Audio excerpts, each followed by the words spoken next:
உள்ளார போலாம். இன்னைக்கு பேச போற டாபிக் வந்து ஆண்டெனாஸ் பத்தி. அத கொஞ்சம் புரிய வைக்கிறதுக்கு நான் இந்த வாட்டர் பாட்டிலோட வந்திருக்கேன். இத வச்சு நம்ம புரிஞ்சுக்கலாம் ஆண்டெனாஸ் எப்படி ஒர்க் பண்ணுது அப்படின்னு.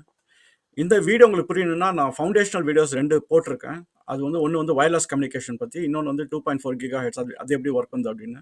அந்த 2 வீடியோ நீங்க பார்த்தீங்கன்னா, இந்த வீடியோ வந்து புரியறதுக்கு நெறைய வாய்ப்புகள் இருக்கு. ஏன்னா நம்ம நெறைய டாபிக்க ஸ்கிப் பண்ணிருவோம். அந்த வீடியோல தான் நான் எல்லாத்தையும் தெளிவா விளக்கியிருக்கேன். சரி, ஆண்டனா வந்து ஒரு ஓவர்லுக்ட் கம்போனன்ட் நம்ம வாழ்க்கையில.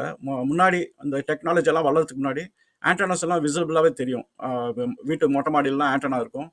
அதனால நம்ம ஆண்டனா பத்தி மறக்காம இருந்தோம். இப்ப ஆண்டனா எல்லாம் சுருக்கி உள்ள வச்சுட்டாங்க. இப்ப செல்போன் எடுத்தீங்க அப்படின்னா ஆண்டனா வந்து உள்ள இருக்கு. ஆனா நம்மளுக்கு தெரியறதில்ல. லாஸ்டா பார்த்தீங்கன்னா, இந்த டிஷ் ஆண்டனான்னு ஒண்ணு இருந்தது. அதுதான் பெருசா இருந்தது, கொஞ்சம் விசிபிளா. அதுக்கப்புறம் இப்ப ஆண்டனா எல்லாம் வந்து ரொம்ப மைக்ரோ சைஸ்ல கொண்டாந்துட்டாங்க. அதனால தான் நம்ம வந்து ஆண்டனா பத்தி அவ்வளவு கவலைப்படுறதில்ல. ஆனா எந்த வயர்லெஸ் கம்யூனிகேஷன் எடுத்தாலும் ஆண்டனா இல்லாம பாசிபிளே கிடையாது. நம்ம இன்னொருத்தர்கிட்ட வந்து கம்யூனிகேட்